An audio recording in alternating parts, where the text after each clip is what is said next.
assignments, doubts, exams. We have got you back.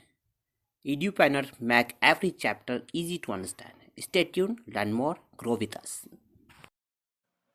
We know that the angular frequency is equaling 2 pi divided by the period, and from equation 1528, this can be used to find the angular frequencies for the given pendulums. For the given range, for the range of 2.00 less than omega less than 4.00, this would be in radians per second. We only find 2 of the given pendulums have appropriate values of omega. So D, pendulum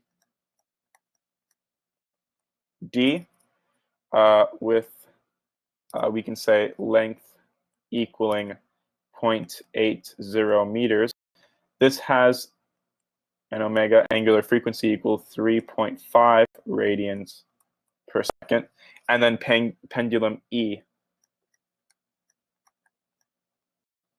with a length equaling 1.20 meters.